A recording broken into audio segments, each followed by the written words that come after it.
ነገ የካቲት 17 አቤት አቤት አቤት! አደራ ኮፒሊንክ ማድረግ እንዳይረሳ ጠይቃለሁ።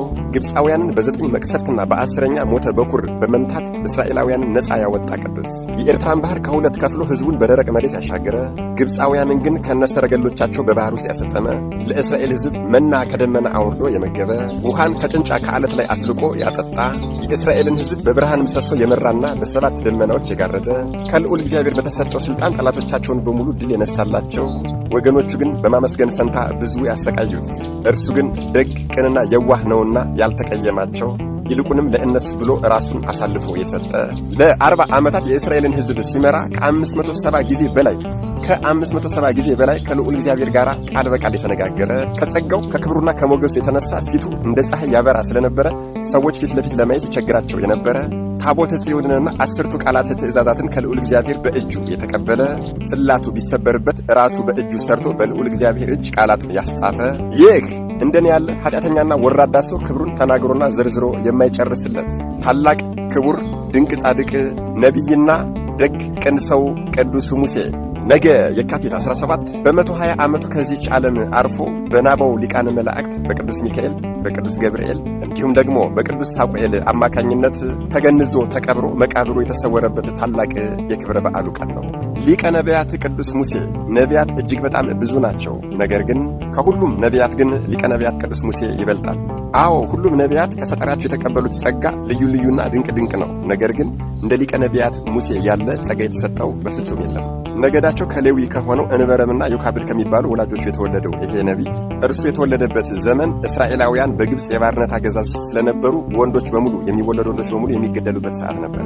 ነገር ግን ለ215 ዓመታት ያክል በግብፅ ባርነት ስትገዛ የነበረችውን እስራኤልን ነፃ ያወጣ ዘንድ ፈልጎ ነበርና ልዑል እግዚአብሔር ሙሴን ወደዚህ ምድር አመጣው። ከመጣ በኋላም ደግሞ ሊገሉት ባሉ ጊዜ በገዳዮቹ ልቦና ርኅራኄን አምጥቶ ቤታችንን አትርፎታል። በኋላም ይሄ ወንድ ልጅ የመግደል አደን ስላልቆመ እናቱ አባይ ወንዝ ላይ ወስዳ ጥላዋለች። ተርሙት የተባለች የግብፁ ንጉሥ የፈርዖን ልጅም ወንዝ ገሏን ልትታጠብ በሄደችበት ጊዜ ቅዱስ ሙሴን አግኝተዋለች። እርሷም ልታሳድገው ወደ ቤተ መንግሥት ወስደዋለች። ከዚያ ከቤተ መንግሥቱ አካባቢም የሙሴ እህት ማርያም አትጠፋም ነበርና ሕፃናት ከሞቱባቸው ከእስራኤል ሴቶች አንድ ሰው ላምጣና ያጥባው ብላ የገዛ እናቱን አምጥታለታለች። ነቢዩ ቅዱስ ሙሴም በቤተ መንግሥት ውስጥ ማደግ ጀመረ። ሙሴ ብላ ስም ያወጣችለትም ተርሙት የተባለችው የፈርዖን ልጅ ናት። ምክንያቱም ሙሴ ማለት ከውሃ የተገኘ ማለት ነው። ወላጆቹም ያወጡለት ስም መልካም ነበረ። አዎ ሲወለድ እንደ እግዚአብሔር መልአክ ፊቱ ያበራ ስለነበረ መልካም ብለውታል። ነቢዩ ቅዱስ ሙሴ 5 ዓመት በሆነው ጊዜ ይህች የፈርዖን ልጅ ተርሙት ወደ ቤተ መንግሥት ይዘው ሄዳለች። በቤተ መንግሥትም ፈርዖንን በጥፊ ተማቷል።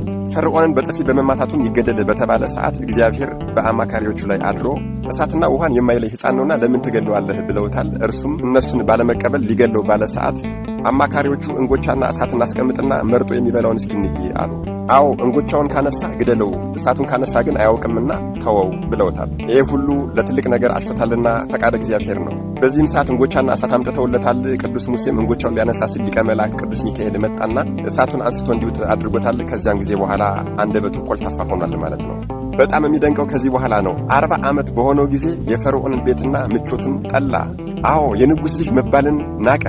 አዎ ታላቁ አባታችን መምህር ቅዱስ ጳውሎስ እንደተናገረው አዎ በአሕዛብ ቤት ካለ ምቾት ይልቅ ከእግዚአብሔር ሕዝብ ጋር መከራ ሊቀበል ወዷልና። አንድ ቀንም ለዕብራዊ ወገኑ ተበቅሎ ግብፃዊውን ገድሎታል። በዚያም የተነሳ ወደ ምድያም ሸሽቷል። በዚያ በምድያምም ለ40 ዓመታት የካህኑ የዮቶርን በጎች እየጠበቀ ኢትዮጵያዊቱ ሲጳራን አገባ። በዚያም 2 ልጆችን ወለደ። 80 ዓመት በሞላው ጊዜም ልዑል እግዚአብሔር በደብረ ሲና ተነጋገረው። ሕዝቡንም ከባርነት ቀንበር እንዲያላቀቅ ላከው። ነቢዩ ቅዱስ ሙሴም ከወንድሙ ከአሮንና ከአውሴ ወይም ከኢያሱ ጋር ግብፃውያንን በ9 መቅሰፍትና በ10ኛ ሞተ በኩር በመምታት የኤርትራን ባህር ከፍሎ በደረቅ በማሻገር መናን ከደመና እያወረደ በመመገብ ከዓለት ላይ ውሃን እያፈለቀ በማጠጣት ሕዝበ እስራኤልን ጠላቶቻቸውን ድል እየነሳ ነፃ አውጥቷቸዋል። አደራ ኮፒሊንክ ማድረግ እንዳይረሳ። ለቤቱ አዲስ የሆናችሁ ፎሎ ማድረግ እንዳይረሳ።